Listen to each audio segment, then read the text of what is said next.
نادان ان سے پوچھا گیا کوئی قرآن کی دلیل؟ بولے کل نفس ذائقۃ الموت، ہر جاندار چیز کو موت کا مزہ چکھنا ہے، بات پکی ہے۔ بولے دیکھے مرنا ہے، مر گئے، آیت ایک پڑھتا مطلب ایک نکالتا۔ ہمارے پاس حیدرآباد میں کئی ہوٹلیں پڑی ہے، مطلب کیا ہے؟ نام اس کا ذائقہ ٹی پوائنٹ۔ ذائقہ کا مطلب مزہ، ذائقے کا مطلب کیا ہے بھائی؟ ذائقہ عربی لفظ ہے، مزہ اس کا ٹرانسلیشن ہے ٹیسٹ۔ ارے چائے بڑی ٹیسٹی تھی یارو، مطلب کیا بڑی مزیدار تھی۔ اور مزہ اس کو کہتے ہیں جو 10 منٹ بعد ختم۔ بات سمجھ میں آئی؟ نہیں آئی؟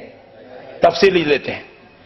پیارے بزرگوں اور دوستوں ذرا غور کیجئے، اللہ رب العزت نے کہا کلو نفس، ہر جاندار چیز کو ذائقۃ الموت، موت کا مزہ چکھنا ہے۔ موت کو کھانا نہیں ہے، نگل کے ہضم کرنا نہیں ہے، ٹیسٹ لینا ہے بعد میں چھوڑ دینا ہے۔ تو پیارے بزرگوں اور دوستو، اللہ نے قرآن میں بیان کیا یہ جو موت ہے یہ حیات کی طرح ہمیشہ ہمیشہ کے لیے نہیں ہے، یہ تو صرف منتقل کرنے کے لیے، مزہ چکانے کے لیے دیا جا رہا ہے۔ تجھے زمین کے اوپر سے اندر بلانا ہے، اس لیے موت کو بھیجا جا رہا ہے۔ تو ذرا اس کا مزہ چکھ لے تاکہ تیرے بیٹے تجھ پر رو لے، تیری بیوی تجھ پر رو لے، تیرے خاندان والے تجھ پر رو لے۔ جب وہ سارے رو رو کر تجھے لے آ کر قبر میں چھوڑیں گے تو مزہ چکھ لے۔ جب تجھے نہلایا جا رہا تھا تو مزہ موت کا چکھ رہا تھا، جب تجھے کفنایا جا رہا تھا موت کا مزہ چکھ رہا تھا، جب تجھے ڈولے میں لٹا کر لے جایا جا رہا تھا تو موت کا مزہ چکھ رہا تھا، جب تیری نماز پڑھی جا رہی تھی موت کا مزہ چکھ رہا تھا، جب تجھے قبر میں لٹا دیا گیا مزہ ختم، پھر سے زندہ کیا جا رہا ہے۔ مزہ کچھ دیر کا ہوتا ہے۔ ابھی ہم نے تھوڑی دیر پہلے بریانی کھائی، آپ ٹینشن مت لیجئے، آپ بھی کھائیں گے کل صبح انشاءاللہ۔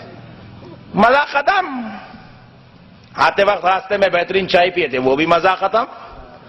مزہ کہتے ہی اس کو ہے جو ایک مقام پہ جا کے اینڈ ہو جاتا ہے۔ پیارے بزرگوں اور دوستو، موت بھی،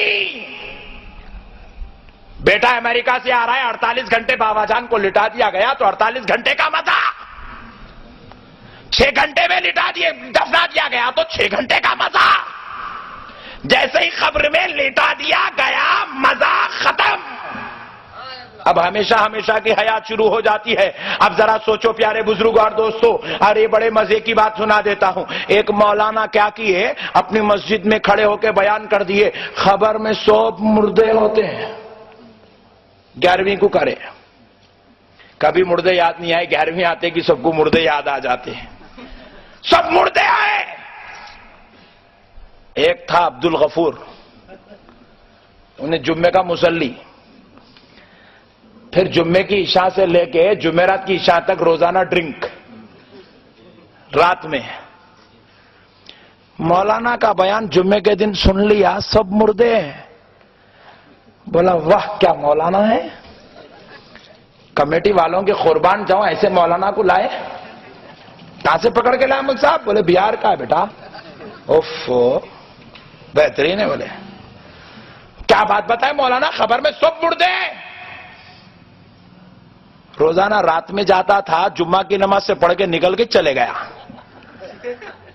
روزانہ 6 روپے کی پاکٹ لیتا تھا، اس دن 30 روپے کا بوٹل لے لیا، لے کے دن میں پی لیتے نکل گیا۔ محلے میں آیا تو مسجد کے صدر صاحب پکڑ کے پوچھے بیوقوف، روزانہ رات میں ڈرتے ڈرتے پیتا تھا، اب دن میں شروع کر دیا۔ صدقے جاؤں آپ کے، کیا امام صاحب کو رکھے مسجد میں، ان کی وجہ سے میری ہمت اتنی بڑھ گئی۔ بولے کیوں؟ آج ہی جمعہ میں مولانا نے کہا خبر میں سب مردے ہیں، تو ٹینشن کس بات کی ہے؟ دن میں اس لیے نہیں پیتا تھا کیونکہ خبر میں مارا جائے گا، خبر میں پیٹا جائے گا، اس لیے دن میں نہیں پیتا تھا۔ اب مولانا نے کہہ دیا سب مردے، میں بھی مردہ رہوں گا، فرشتے ماریں گے اور تو مارتا جا، مردے کو تکلیف ہوتی ہی نہیں۔ ڈبل مار. اگر مارتے مارتے تو رکا تو میں ماروں گا. مارتا جا. عثمانیہ دواخانے میں نے دیکھا لوگوں کے بھیجے نکال لیے, تکلیف نہیں ہوئی. میں اس فرشتوں کو بولوں گا عثمانیہ دواخانے کی مثال. صدر صاحب کو سمجھ میں آیا؟ بہت بڑا مسئلہ بیان کر دیے مولانا.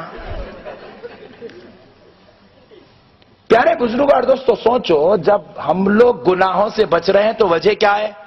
کہ خبر کے عذاب سے بچنا ہے. اور عذاب کے لیے مردان ہونا ضروری نہیں, زندہ ہونا ضروری ہے. مردے کو دیکھیے دواخانوں میں سر پیٹا جاتا ہے, کھوپڑیاں نکالی جاتی ہے, گردے نکالے جاتے ہیں, آنکھ نکالی جاتی ہے, کبھی مردہ اٹھ کے نہیں بیٹھتا کیونکہ مردے کو تکلیف نہیں ہوتی. عذاب کا سلسلہ یہی سے شروع ہو گیا. لیکن مردے کو اٹھایا جاتا ہے, نہیں اٹھایا جاتا. مردہ اٹھتا ہے, نہیں اٹھتا.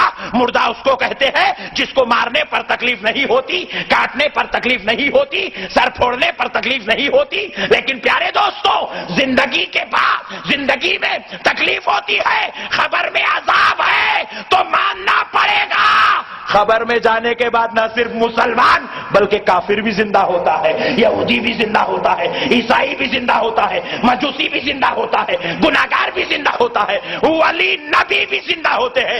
آپ پوچھے مولانا کافر, یہودی, عیسائی اور گناہگار کا زندہ ہونا تو سمجھ میں آیا, عذاب لینا ہے اس لیے زندہ ہو رہا ہے. ولی کیوں زندہ ہوتا, نبی کیوں زندہ ہوتا ہے جبکہ وہ گناہگار نہیں ہے, وہ خطاکار نہیں ہے, وہ سیاکار نہیں ہے؟ پھر زندہ کیوں ہو رہا ہے؟ وہ گناہگار زندہ ہوا, عذاب کے لیے.